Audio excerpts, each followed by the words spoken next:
Is it a thing to be able to shake hands after a game for parents to accept defeat? It's easy to shake hands after the win. Yeah.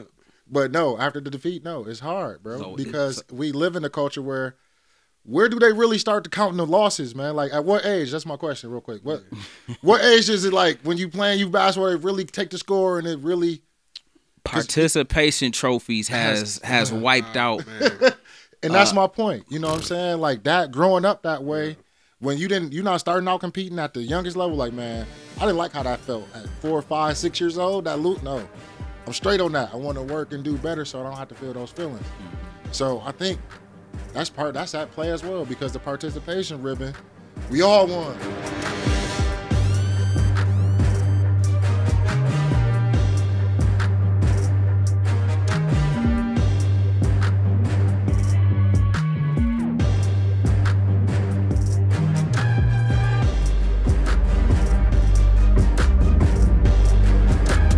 This is funny, bro. So I work with this student, and we've been working the whole school year. So we was in the lunchroom, and he was like this right after A lunch. A lunch just ended, bro.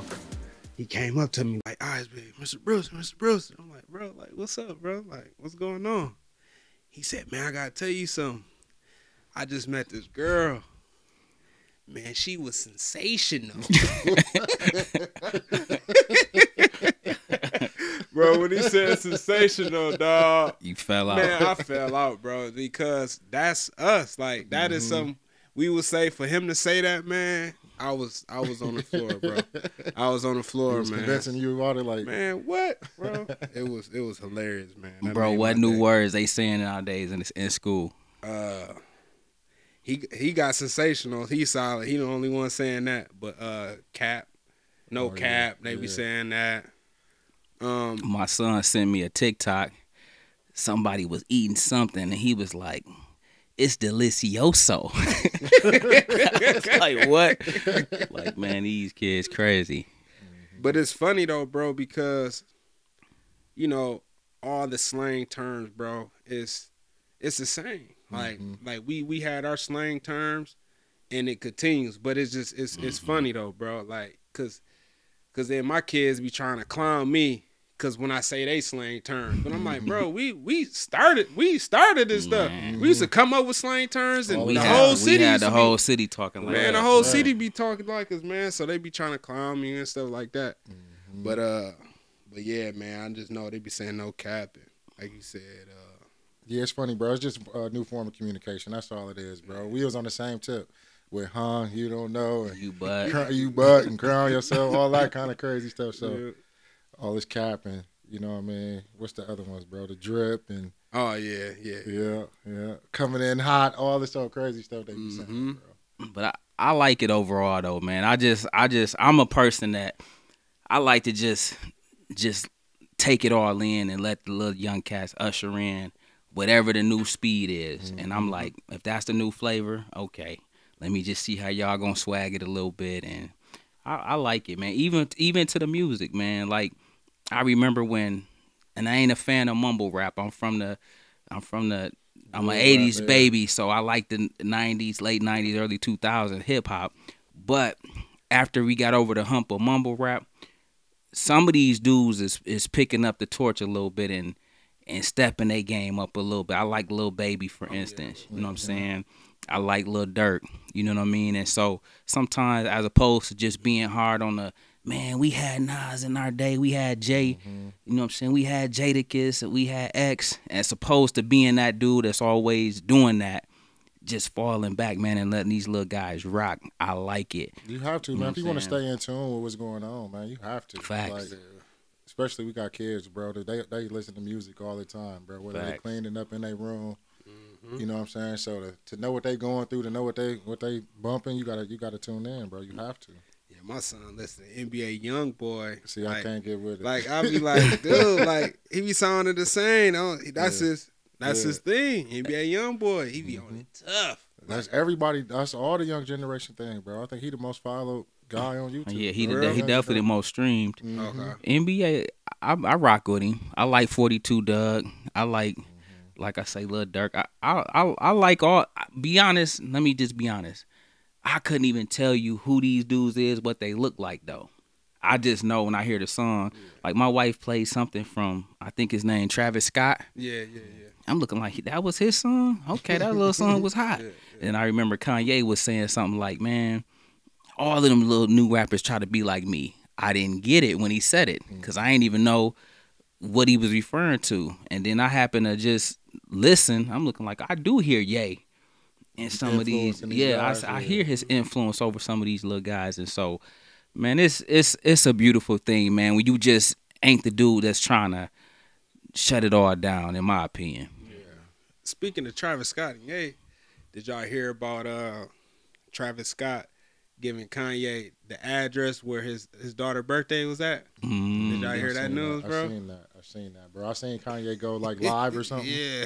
Going crazy about he ain't had an address or something like that. Kim wouldn't pick up the phone. Her mom ain't picking up the phone. Yeah. You know what I mean? Going on a whole rant. So I was happy to see him make it to the birthday party. But That was hilarious. Baby mama, baby but you father gotta be issue. on good terms though, bro. Like whatever y'all going through, you got to make sure you on good enough terms where you get the address, bro. You know what I'm saying? Exactly. Like if it's something that you can attend, or she like, or y'all talk about it and Yeah. she let you know, like, hey, well, this is just gonna be for my people, and respect that and move on. You know what I'm saying? But That's true. What you talk think about about the it. house? He building a house across the street, bro. that again, That's petty, man. Bro, King come of on, bro. king of petty. come on, man, Right move there. on. Like, Yeah. you know what I'm saying? You still trying to keep tabs. She could pick up and go somewhere else. You know what I'm saying? Ye was like, man, I think he said something like, I guess he was from Atlanta, and his mom took him from Atlanta. They moved to Chicago, and he was without his father. So he was saying that, like, those are some of the things, like, man, I got to be around my kids. So, but we know, like, that's a political twist, whatever. You know what I mean? I mean, and true it is though, man. Yeah. Every good father want to be around their kids. I ain't knocking them for that, but Yeah. you know what I'm saying? You shouldn't have to take to Instagram, Twitter, whatever you took to try to get an address, bro. Like, had a relationship built on. So as both of y'all being fathers, how would y'all have handled it having the current person you with and then having your child's mother? How would you have handled it, E? And then how would you have handled it, bro? That's exactly what I'm speaking to, bro. So like me and Lil Iman, we got a real good relationship. Like, if it was a birthday party and it was something that I could be invited to or something that she wanted me at, then she would let me know. You know what I'm saying? But if it was something like, well, I'm just gonna do a party over here for him, you can go ahead and do your own thing, then we both would respect that. Like, but Now, did y'all get to that level where that respect was kind of cultivated, or did that take time? Did that take work? no, bro, you gotta, man, like if you lay down and have some babies with somebody, you gotta have respect for them, or you should have some level of respect for them. So the respect was always there, but like we weren't always on the best of terms. You know what I'm saying? But like for big stuff like birthday parties and stuff like that, it was never no issue. Like, Facts.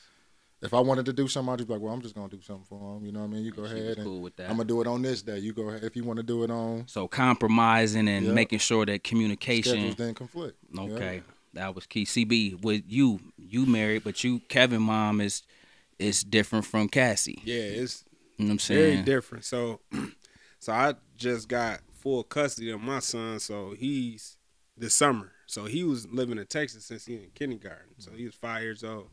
Now he's 16. So he decided he want to live with me for these last 2 years of high school. So I haven't been a part of no birthdays. You know what I mean? Because all his birthdays been there.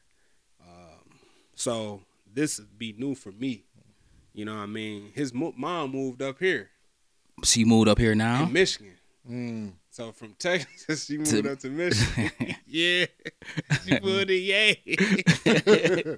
In the sense, though, but so she moved, you know, and I always, you know, at first I was like, you know, I was heated, you know what I mean? Like, man, he could have been did that, you know what I mean? But we all know how mothers is with their sons. So how is communication, to Eve's point, with you and her in terms of as it relates to Kevin? I think it's decent. Did it have to improve over time, or was it always good? It wasn't always good. Because of, you know, when you with somebody you have a kid and things don't go right with you and that individual, you know, things gonna be rocky for a while. You know what I mean? So over the years, it got better. And I think it got better with growth and maturity with both of us. You know what I mean? Growth and maturity. So now we can have, not now, but, you know, the last few years, we can have a civil conversation in regards of our son. You know what I mean? Where before, you know, it was rocky. It took work to get there. Did anything help y'all get to that place? Like, was it both of y'all just growing? Was it Kevin growing up? Was it just time? As they say, what time heals all wounds. Was it just time away helped y'all just get to a place where y'all can communicate effectively with one another? I think it was a lot with me. Like, for me, for instance, I always think what's best for him. I don't think she always thought what's best for him is him being around me. Sometimes I think as a woman, sometimes, you know, they think about them first. You know what I mean? And their son. This is my son. And I always kept that in perspective, and I always was the bigger person. So my communication, the way I communicated was differently. I watched what I say. You know what I mean? I was real soft-spoken, more black and white with the conversation. And then once I began to see her growth in it, you know what I mean, then I could be a little more looser with the whole conversation that we used to have, man. But it definitely took some time, and you know, I was the bigger person, so I had to take that role. So speaking of parents, have parents ruin youth sports? That's a question that we got, and I wanted to make sure that we kind of not only shed some light on it, but kind of spoke to it at length to kind of gain some perspective from some not only individuals that are parents, but we the parents that's sports mom and dads and things of that nature, as opposed to used to being the athlete. Have parents ruin youth sports? I could harp in. I think to a certain degree. I don't want to say all parents, but I think parents struggle with a few things. Number one, you have some parents force their kids to play a sport. That's a good Force point. them to play a sport. For me, like what my dad used for me growing up, he coached basketball in high school, coached at Central back in the day.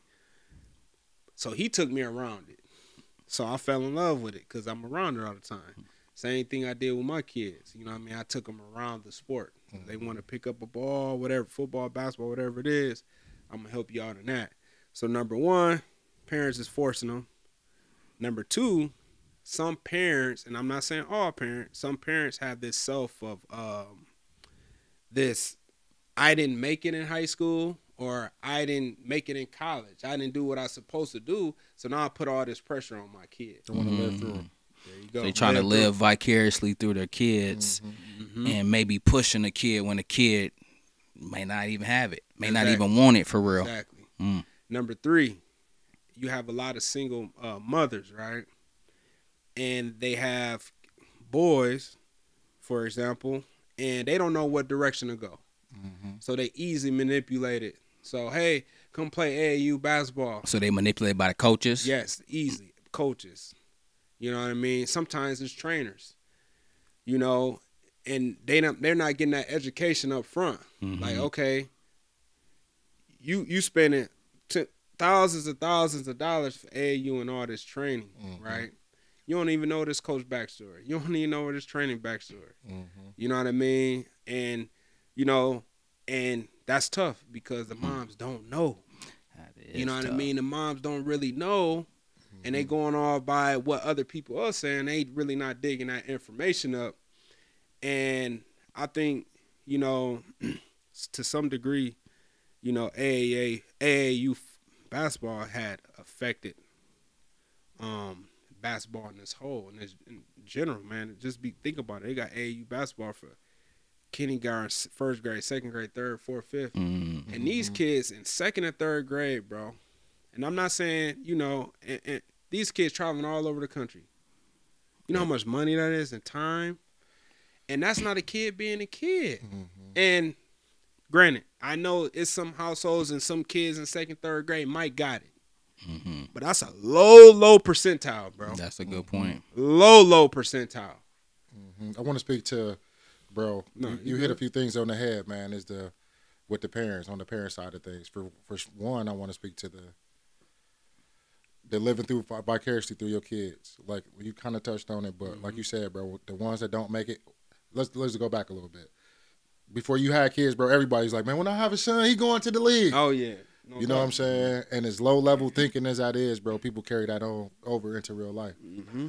And it's, you know what I mean, not thinking about the kid, what is going to benefit them or not benefit them, trying to force whatever sport or passion on them from the beginning. You know what I'm saying? Like, you can do more damage to a kid by trying to do that versus trying to help the kid. You know what I mean? There's way more pitfalls that can come along on that road versus, you know what I mean, benefit. Secondly, like you said, the traveling, man, with the parents paying all this money and doing all of these different things, that gives them a sense of entitlement. Mm-hmm. I'm paying all this money. I'm going to say what I want to say at these games. I'm going to act the way I want to act. You get what I'm saying? Dang, can't nobody tell me nothing. The ref can't tell me that was a foul or they didn't call, I don't, you know what I mean? That was a flag. Whatever justification for whatever sport you want to use, you know what I'm saying? I believe, like, that's some of the issues that's at play as well. Is sportsmanship still a thing in today's sports as it relates to youth sports? Is it a thing to be able to shake hands after a game, for parents to accept defeat? It's easy to shake hands after the win. Yeah. But no, after the defeat, no, it's hard, bro. Because we live in a culture where do they really start to count the losses, man? Like, at what age? That's my question real quick. What age is it, like, when you playing youth basketball, it really take the score and it really... Participation trophies has wiped out. And that's my point. You know what I'm saying? Like, that, growing up that way, when you're not starting out competing at the youngest level, like, man, I didn't like how that felt at 4, 5, 6 years old. No, I'm straight on that. I want to work and do better so I don't have to feel those feelings. Mm-hmm. So I think that's at play as well, because the participation ribbon, we all won. So is participation trophies, is that a byproduct of sportsmanship no longer existing? I believe so. Because now everybody a winner. Yep. When you really didn't win, definitely ain't put in the work to be considered a winner. So for those that maybe was built like us, that really put the work in, that was really dedicated and committed to this game, to the sport, now you just got people who just was half-baked getting the same love and adulation. Well, let's use this analogy, man. The earlier you learn that the stove is hot, bro, the better, right? Facts. So the earlier you learn about that loss don't feel good, the better in team sports. You get what I'm saying? Yeah. And I remember, bro, I'm going to go back to the enabling part, E, where you talk about parents and stuff. I mean, the entitlement and stuff like that. And that's true. And I look at parents, they're enabling their kids. Mm-hmm. That's the toughest part, bro. So now coaches can't be coaches. Like, when our coaches used to get in our face and doing some of those things, parents weren't trying to intervene and say, don't talk to my kid like that. My mom and you our had parents was like, blessing. Sparky McEwen, you had the blessing of your parents. When he on the field, he yours. He yours. That was it. Mm-hmm. And now we can't do that. Coaches can't do that. Mm-hmm. And then, so you got the coaches that's credited that can't do that, but then you have the coaches who don't have the education that's doing it. So I see a lot of different things, man, and I think it's on both sides. You know, it's AAU, and I see it in the youth sports, man. I see parents booing the refs, booing the coaches, doing all these things. Like you said, no sportsmanship in the crowd. Mm-hmm. My kid is not playing. It's my. It's no more about team no more. If my you look question. On social media, my bad, bro. If you look at social media, you look at some of the parents when their kid plays a sport. Real talk, bro. I see it a million of times. It don't matter what game, football, basketball, soccer, volleyball. It's about my kid. It's a presentation of my kid. This is my kid. You know what I mean? This is my kid before the game. Mm-hmm. Even though we lost 50-0, my kid had a touchdown, or my kids had 20 points. So team, it's not even team no more. It's about my kid. Yeah. Has players' attitude been impacted by parents' behaviors and lack of sportsmanship in today's youth sports? 100%. When you look up in the stands, you see your parents acting the fool, bro. What does that tell you can do? Like, you get what I'm saying? It's right there in your face, man. Like, if they don't know how to act while at a basketball game or how to conduct themselves while talking to a referee or an official, like, how you think you gonna act? You get what I'm saying? Or if you in the crowd and you showing out, your dad ain't looking like, yo, chill out. Yeah. You get what I'm saying? You gonna continue to act up. So bro. back to CB point about enabling, they're indirectly enabling poor behavior and poor by sportsmanship what they too. exhibit. That's true. They say the apple don't fall too far from the tree. Man, that's more real as in to get, man. With that being said, let's talk about the short leash that black QBs seem to have in terms of their career life expectancy. Because, man, I often see and notice, and I was talking to my guys about this, man, like, I'm amazed that superstar black QBs, if they don't become superstars at the NFL level, coming from being one at the college level, they are never able to have the career of a Jason Garrett, of a Ryan Fitzpatrick, of a Matt Castle. I look around at guys like J.T. Barrett to Akili Smith to Antoine Randall, even though he got moved to receiver, to J.T. Barrett. Braxton Miller got converted to a receiver. Tebow didn't even get converted to nothing until he joined the Jaguar. I just look at the dynamic and I wonder, why don't we get the backup roles? And one thing I wanted to preface this under is, like, man, we got to know that sports is a business. So we look at it like it's a team, but it's no different than having departments if you were in the workplace. You know what I'm saying? And so I'm looking like, how come the QBs can't ever have, we either got to be the manager or the director, but we can't never be the assistant manager. We After being, yeah. We can't never be the team lead. Yeah. It's either all or nothing. Yeah. Well, I think a few things are at play with that, man. One being the superstardom of some of these guys. Like, it's hard for a superstar, or the perception would be it would be hard for a superstar to sit on the bench. You get what I'm saying? To be in a supportive role, like you name it. So I think it could be that, like, for some of the bigger stars, that like a Braxton Miller or the J.T. Bears, these guys were like, for example. RG3, for example. Like, that was a humble pill for him to be the backup for Lamar Jackson for a couple of years. You know what I'm saying? Because he still had aspirations of being a starter. But like you said, man, RG3 should still be a backup somewhere. Yeah. You know what I'm saying? Like, he should still have a role somewhere, like the Tyrod Taylors of the world. Especially given the fact that the game, I think CB talked about this, the game has evolved into the athletic QB, the dual threat QB is now the it thing to be. So RG3, you ain't RG3 that won the Heisman, but you fit the mold of today's QB, even in the backup role. And so to only have a 2-year work history as a backup versus not getting that 12 to 16-year run of Ryan Fitzpatrick's and many others I can name, Trent Dilfer, all kind of people. You know what I'm saying? Chase Daniels. Drew Stanton, Hoyer, all kind of cats I be looking on the bench like, why we don't get those jobs? Why don't we get those jobs? And so it's deeper for me than seeing black coaches not get their just due or their leash be short. But I'm looking at the leash and how short it is for black QBs. It's the same. Black head coach and black QB. It's the same. Both power positions. First of all, white quarterbacks is more white quarterbacks. Yeah. Let's put that in there. Number two, when it's a black quarterback that comes into it, number one thing, the number one component I think is their legs. The legs meaning they're athletes. They can run. Number two, strong arm.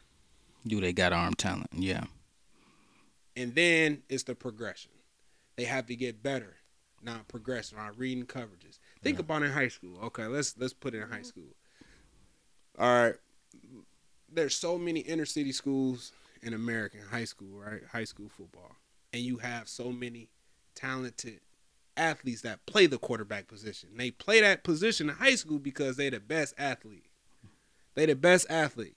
So they don't have, in most schools, in most of these schools, they don't have a quarterback coach that's sitting these kids down and say, hey, these are the projections, these are the progressions, these are some of the coverages, we reading here, we reading here, we hearing here. No, give them the ball, be an athlete. And now those athletes go to college. You making a point. Not knowing no coverages, bro. Can't read a defense. You know what I mean? Look up my man that played at Ohio State. He was with Cam Newton that time when Cam Newton was at Auburn. Terrell Pryor. Terrell Pryor. Strong arm, legs. What he struggled with? Reading coverages, bro. And so now we have to catch this guy up in college in those 3 years. And guess what, bro? It's like kindergarten, first grade, second grade, third grade. Now I'm going from third grade to sixth grade. And I got to do that in a short time span. You go third grade to high school, bro, because There high you school go. is like, it's not big of a jump. Yeah, I know exactly high school what and you're then saying. in the NFL, high school to college. Where you can't get away with just being the best athlete on the field anymore. You can't. So gotta put that's those what I'm study saying. habits That's to what work. happened to most of us. And then you only got a couple Jameis Winstons. You only got a couple pocket passers. Yeah. So the Jameis Winston's is equal to the Fitzpatricks, like you said. The average, above average white typical quarterback. But it's more of them. And then again, Because he always been a pocket passer. there you go. Like, he's Always a baseball been. player, thrower. You know what I mean? And when Deion Sanders' son goes, Shador Sanders, he a pocket passer. Arm talent, but guess what? He gonna have those components to be able to read coverages. He was getting trained by Keely Smith in high school. You know his dad, Deion, gonna make sure he's solid and equipped, so he gonna be good. But guess what? That's only one. So that might be the issue right there, is because most of these black quarterbacks got away with being the best athlete from little league to middle school to high school and in college. And now you actually got to read a coverage. And this guys, and you got to anticipate, and you got to throw on time, and you got to know where you're going with the ball and the play, and where all 11 people supposed to be doing and where they going. You get what I'm saying? Look what Jalen Hurts. Look at the dual throat quarterback struggle in years past. Jalen Hurts struggled with right now accuracy, reading coverages. Michael Vick, he had arm talent, but he struggled with accuracy. Algie Crumpet was the best thing to happen to Vic, man. Remember when he started going to tight end? Yeah. His accuracy started going up, though. Yeah. Like, that was the best thing for him. But that was a struggle, and he was a freak of an athlete. Yeah. You know what I mean? Like he didn't have to do that much in high school. So CB, before you was a superstar wide receiver at Ferris State University, you was a superstar quarterback. And for those that don't know, that was his first love, QB. Randall Cunningham, just Donovan McNabb. Those are his childhood idols. Those kind of guys he was looking up to growing up.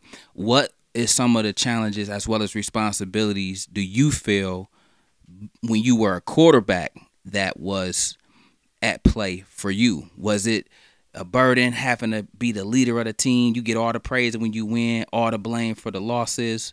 Were you had other challenges, like was reading coverages? Yeah, that was my biggest challenge, reading coverages. He'll tell you. It took me a long time to understand coverages. Probably to my senior year when I got a grips of it. I remember they used to quiz me in the wintertime. He was in there in the bro, gym. like live dummies, bro. You got safeties out there, corners, backers. Like, what coverage is this, bro? You know, too high, like, see me bombing. I'm in the bombing. He was like, no. He knew him. I ain't know him, bro. Bro. Like, so it took me a long time to figure that out, bro. So I remember my first game, senior year against Northview, they was shifting coverage, bro. They was showing too high coming three. You know what I mean? They was doing combo coverages. That was rare, you know what I mean, in high school for me to see it. And I had to read it in my drop. So that was the biggest challenge, reading coverages, bro. So I know, and I had the coaching. You know what I mean? And it took me some time. So imagine these African-American quarterbacks at these schools. Because you know why, though, bro? You've been playing quarterback ever since you was a little kid, bro. Yeah. And when did you decide to start reading the coverage? 10th grade. My point exactly. Trying to. You get what I'm saying? No other time you just dropping back, throwing the ball. I got two things, man. CB, I'm. It's crazy to hear that because you was a good safety. And I would have thought, as a defensive guy, DB myself, I would have thought that your time at safety would have translated over to your role as a QB in terms of you reading coverages and breaking all of that down. But that's interesting to hear. My other question is, when you was in the NFL, what's your thoughts on quarterbacks having to make the transition from being a QB to getting shifted to wide receiver? What kind of mental toll does that take, switching positions when you were groomed to be something? For me, I did it in college. So I wouldn't say it was easier.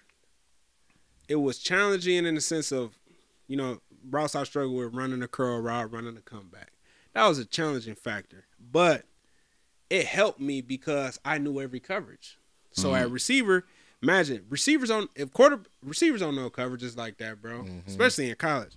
So when I was lining up, bro, I knew the coverage. I knew cover 2. I knew cover 3. So it was a gift and a curse because sometimes I knew when I was getting the ball, I knew when I wasn't getting the ball. So then, you know, sometimes I run half as routes, you know what I mean? So that was the benefit part for me. The challenging part, like, y'all know, when we used to spend all the time running routes, I couldn't run a curl route. I couldn't run a comeback route. Those hours and hours and hours and hours of that. But that's hard work. But I'd say the most challenging part was quarterback. And I just say easier to play receiver. And catching a ball is a lot easier because you're a quarterback. The ball is always in your hands. Always in your hands, man. So for me, it's just running a couple routes. So was there ever a mental hurdle to get over? Like when you had to say, you know what, my best shot at making it to the NFL, even though I was a quarterback all my life, was to be a wide receiver. Was there any mental hurdle that you had to maybe shift towards and be like, because me and E could attest, bro dedicated everything to receiver. Like for us seeing the shift, like we looking like, man, he a true quarterback for those that didn't know. Like a true, if y'all think Tom Brady, y'all see quarterback Drew Brees. So to somebody to go cold turkey from quarterback, and now you're watching straight receiver. And now you just a straight receiver. Breaking down DBs, straight corners and safeties. So you always be curious about the mental hurdle, because like you was a DN and a tight end, but they relatively similar, just on opposite sides of the ball. As a running back and a DB, it ain't, you know what I'm saying? It ain't no real mental hurdles for me to overcome. I just know when I'm on defense, I'm locking it down. When I'm at running back, I'm thinking take it to the house. You know what I'm saying? Not a lot to weigh on my brain. So you made a whole position change, like being the leader of the team, of the huddle, to now you're dependent on somebody getting you the ball for you to impact the game. That's I think about, it's a lot of Hines Ward. Hines Ward played quarterback at Georgia. Ran option. Antoine Randall. So those guys made that transition, and were they motivation for you? Did they inspire you? Heck, shit, most definitely, because they did it. I was like, man, they could do it. I know I could do it. Not saying it like that, but they was dogs. You know what I mean? And they went to bigger schools. Was real good at Indiana. Yeah, he was. And he made it going to the league. He made the transition. He cooked us at Michigan State, bro. He was so sweet. And then Hines Ward, his toughness. Him playing our receiver, just tough. And then Antoine Randall, returning punts. He was just quick, nice slot. He was sweet, man. Speaking of Hines Ward, I think he just finna have a head coaching interview, bro, with That's what's up. With the Dolphins, bro. That's what's up. He a coach in Florida Atlantic. Like an assistant coach. Yeah, I seen that, man. But, watching those guys, and there's a lot of guys. Josh Cribbs. That's Kent State. He was a dog quarterback. And he was a dog returner in the league. You know what I mean? So it's a lot of guys at Julian Edelman. Same. Yeah. You know what I mean? He was a dog. So it's crazy that all these quarterbacks that changed receivers was dogs. We just named 4 dogs. You know what I mean? Before we get off the league, bro, you got a chance to be in Green Bay and see Aaron Rodgers at a real early age, man. Could you see all of this coming? Could you see him being 3-time MVP, Super Bowl winner? Yeah. One of the most accurate quarterbacks? It was obvious, man, because when I was there, I was on the practice squad, and he was my quarterback. And all the stuff he doing now, he did it in practice, bro. Throwing no lookers, like for real, bro. He did it in practice, and it was effortless. Like that was just what it is, and just to see that on an everyday basis. But then you got Favre there, and you got Aaron Rodgers there. You know what I mean? Just to see his growth and his development, it don't surprise me with his accuracy, man. You see how he is now. He flawless, bro. You know what I mean? He just flawless, man. And it just goes to show you, man, when you got a really good quarterback, you always going to have a shot. You just thinking at the Cowboys and the 49ers, I just hear the Cowboys jerked it off, man. Jerry Jones, you talk about you got all the pieces together, and I'm hearing all these analysts saying all these things, but it comes down to the quarterback. Bro. Nothing else matters, bro. Right. It comes down to the quarterback. I think Sharp said some things about it. Unc said some things about it. But at the end of the day, it comes down to the QB. We love Dak Prescott. And Jimmy G was trying to give it back to him. Yeah, he was. So, and it comes to, and this the other piece too. People don't say though, bro. All right, when you got Dak Prescott, let's say he's a above average good quarterback right now. Let's just say that. Jimmy G above average. So when you don't have a Tom Brady, a Aaron Rodgers, Drew Brees, when you don't have these guys where I could call any play, it doesn't matter. They're going to find an open guy. You have to be creative in your play calling. Facts. And that's where Shanahan, if you watch his play calling, he killed Dallas, bro. Yeah. Sure. He killed Dallas, and it was all play calling. He did a lot of RPOs. You mentioned that even before the game. In there, they was doing all those things, making it easy reads for Jimmy G, bro. Jimmy G, easy reads. He had one bad throw when he threw it over his head. You know what I mean? But that was an easy completion. You know what I mean? And he kept the chains moving. And that's the thing where I credit Shanahan. He don't have a Mahomes, bro. He have a system quarterback where I have to draw plays and I have to make him comfortable and I got to have easy reads for him. But we also know some games where, you know what, Jimmy G, you're going to have to make the reads yourself. It might be a tight game, you know what I mean? So that's why I think about it. You got to have a quarterback and your play calling must be creative. But also pushback, not even pushback, but Mike McCarthy didn't do a good job at all, bro. Like, just as a whole leader. Like, this sequence of plays killed me, man. They went for the fake punt. They get the fake punt, and then you lead the punt team on the field. And then you get a penalty. Like, so you know what I mean? You get the first down and you shoot yourself in the foot, bro. Like, bro, pull them off the field, bro. Get your offense back on the field. That's a head coach. I think they was trying to run a play though, bro. Exactly. Why? And it was taking forever. Like, horrible call. After you got the momentum, you go for it on fourth down, you get it. Yeah. You put the offense back on the field. Now let's keep it rolling. Yeah, you left the punt team. Horrible preparation and execution. Yeah, like come on, man. Yeah. Like so, it be sometimes when I see like coaching blunders like that, I'm like, what are they thinking, bro? Like, well, speaking of easy, man, one thing we will say, having these two guys is easy work, and life is about transitions. And so, in terms of knowing the ebbs and flows of life, guys, you got to be flexible and nimble in all that you do.